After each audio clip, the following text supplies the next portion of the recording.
L'année dernière au salon de l'auto, MG faisait sensation après son retour après plusieurs décennies d'absence. Et cette année, pas de salon, mais MG a quand même des nouveautés à présenter car, eh oui, MG a un nouveau modèle dans sa gamme et vous pouvez venir le voir dans l'une des 8 concessions de Belgique. Si vous suivez les infos depuis un petit temps, vous savez certainement que MG, la marque britannique, maintenant elle appartient aux Chinois. Et en fait, ce sont des voitures chinoises. Mais il ne faut pas penser que c'est des vieux produits blancs des années 2000. Non, non, car cette MG ZS EV, elle a eu 5 étoiles au test Euro NCAP.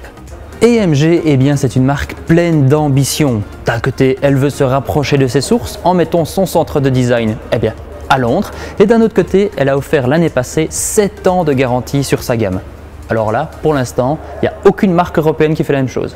Mais l'autre ambition d'MG, c'est de rendre la voiture électrique abordable au grand public. Et c'est à ça que cette ZS EV, elle sert, car oui, pour 30 000 €, soit le prix d'une électrique du segment B, MG vous offre un SUV familial avec 5 places et 450 litres d'espace de chargement dans le coffre. Et qui plus est, vous n'avez même pas besoin de payer de supplément car sur la version d'entrée de gamme confort, vous avez déjà la navigation, Android Auto, Apple CarPlay et le régulateur adaptatif avec maintien de voix, tout ça de série. Et si vous payez 2 000 € de plus, vous passez à la version luxe où vous avez les sièges chauffants, le siège conducteur électrique, l'avertisseur d'angle mort et le toit panoramique avec en plus la caméra de recul. Et c'est bien beau tout ça, mais jusqu'où est-ce qu'elle peut aller cette MG électrique?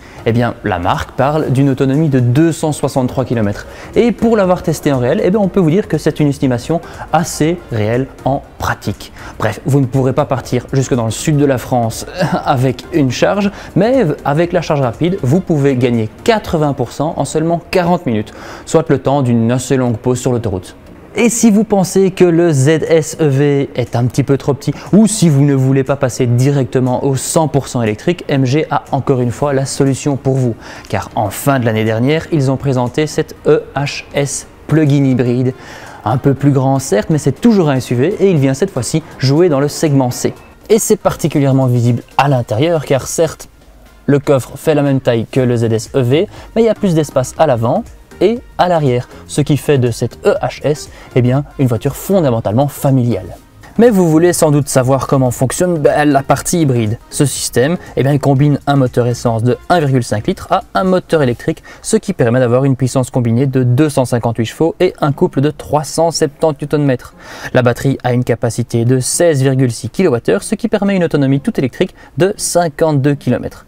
Mais aujourd'hui, un hybride rechargeable, c'est principalement avantageux sur le plan fiscal et avec des émissions moyennes de 43 grammes par kilomètre, ce MG tape encore une fois dans le 1000. Et ici encore, MG veut démocratiser, dans ce cas-ci, le plug-in hybride, car pour plus ou moins 35 000 €, vous avez déjà la version confort qui comprend la caméra de recul, la navigation et les sièges chauffants. Et en plus, pour 2 000 € de supplément, pour 37 000 € donc, vous avez la version luxe qui comprend, elle, le toit panoramique, les phares LED, les sièges électriques et bien plus. Alors qu'elle a commencé de façon relativement modeste l'année dernière, MG a beaucoup d'ambition car après un an en Belgique, ils ont déjà un SUV électrique et un SUV plug-in hybride. Et cette année, il y aura un break électrique et un crossover. Et nous, on a même entendu parler d'une sportive. Alors, gardez un œil sur MG.